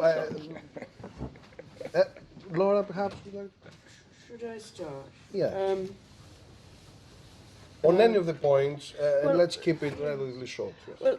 Well, I didn't want to bring up too much the vexed question of, I was very interested, I shouldn't possibly respond to Slavoj, but I was very interested, Slavoj, in the idea that if we no longer have the family, we will no longer have that source of drama, because everything is now going to be the family, which is the site of such trauma, and such affection, such love, and such unhappiness, which has been the source of drama and melodrama, poetry, everything for so long. What happens when it disappears? It's a cultural catastrophe. Yeah, I tend to agree. Yeah. Anyway, that was just my kind of stream of consciousness. But I wanted to think about. I mean, I'd like to have a little bit more time to think about Scott's point, because I'd quite like to transfer it to cinema if I could, and find some way of thinking about the melancholic work and the presence of time is something which is very embodied in the cinematic form, and the way that one can retrieve a lost moment in the cinematic image, which is in some ways like the point that Barthes makes in Camera Lucida about the photograph, but actually is so much more so in that once you can slow... I mean, it seems very interesting to me that Barthes wrote Camera Lucida to say that the cinema had no punctum on the very point of the moment when it was going to be possible to slow down film and discover the punctum, which up till then had really been the secret of the editor and the director sitting at the editing table. And I often wonder what he would have made of whether he would have agreed that there's a punctum in film had he been able to explore it in that way. And the sense that in the moving image is one of the few ways in which you can actually see time passing. So you can actually see, I don't know if it's a future anterior, but you can actually see something that comes out of the past that's addressed to some unknown future, and that you can and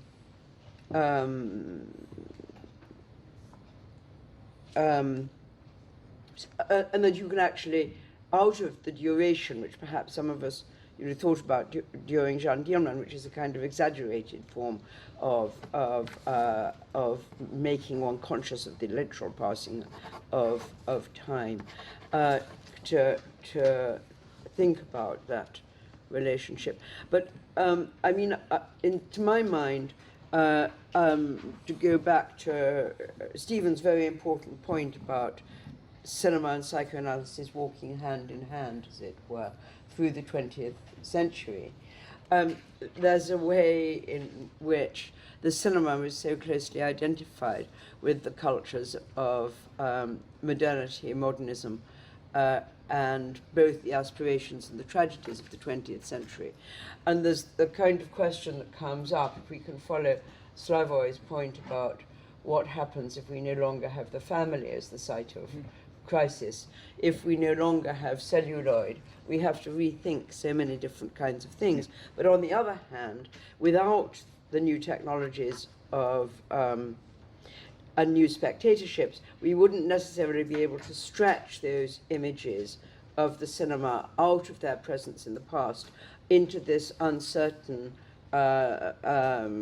temporality, which isn't a temporality that can necessarily be easily described. It's a temporality which is outside the human understanding and in some ways kind of faces us, perhaps with time itself. So you can kind of, it was, who was it? It was Agamben, I think, who said, no more, there's no more film to be made, just film to be refilmed and repeated. So to a certain extent one could look back on the history of cinema in its very short history of the 20th century and just think of it as something which can be explored in a way that no other medium has ever been able to be explored before, and also think about how short it was. Okay, thank you. Slavoj. Okay.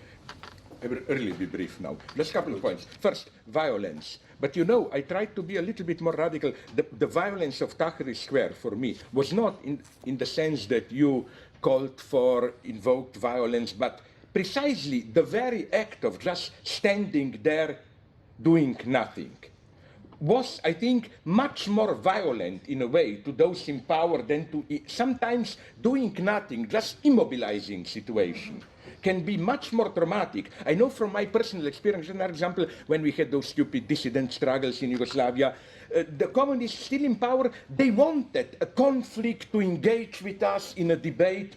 Doing nothing was what they experienced as the most terrorist act possible. Second point, marginalization and so on. Yes, I agree, but let's not overdo it. As you, I hope, I don't want to remain marginal. I want power. Okay, let's go on.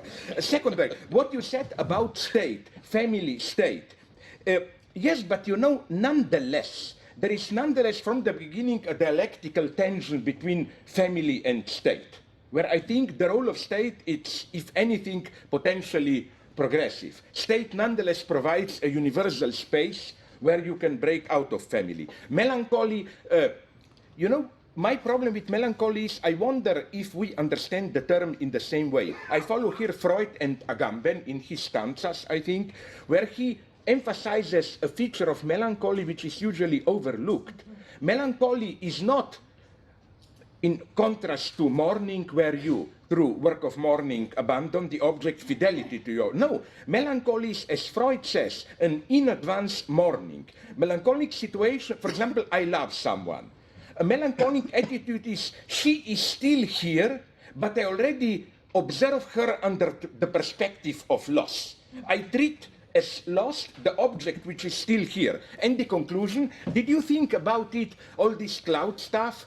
My primitive education, I'm sure you know about it more than everyone, but isn't there a famous poem in prose by Baudelaire, L'étranger, Stranger, which is precisely about clouds? Maybe you know it, like a kind of imagined dialogue. Who are you, a stranger? Do you have a family? No. Do you have a state, a love? No. So what do you have? Just clouds, clouds in the sky, and so on. It's a beautiful poem. We can maybe even accept it as our national anthem. Thanks very much. Yeah.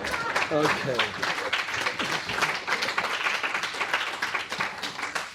Actually, apropos of the violence in Egypt, just one word. It seems to me that Morsi and the generals wanted exactly the same. They were exactly on the same side. Yeah. They wanted the people out of the street. Morsi wanted the people out of the street and the square by telling them, I'm the president, you know, you have to accept what's happening.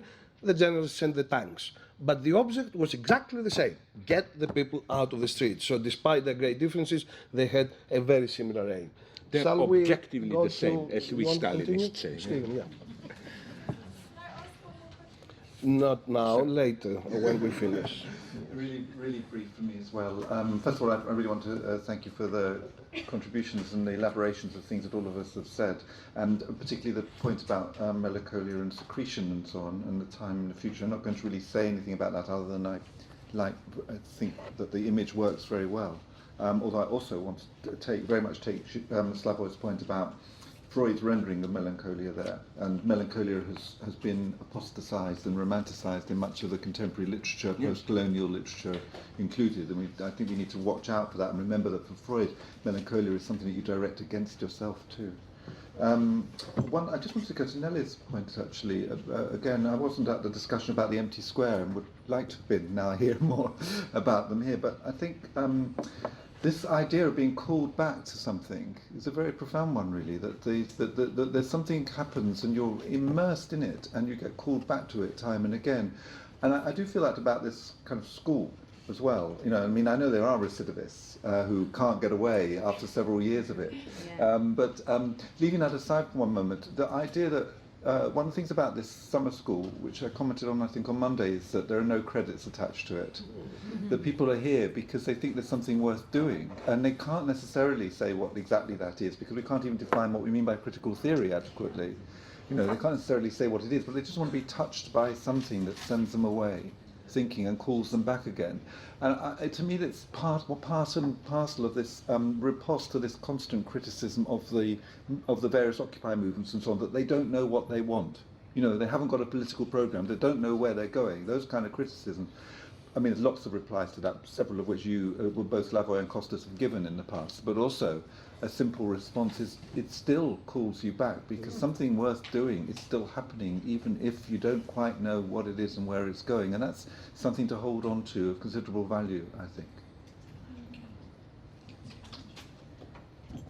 Okay, a few thoughts from me. I mean, I want to hold on to this question of violence from the other side as well. The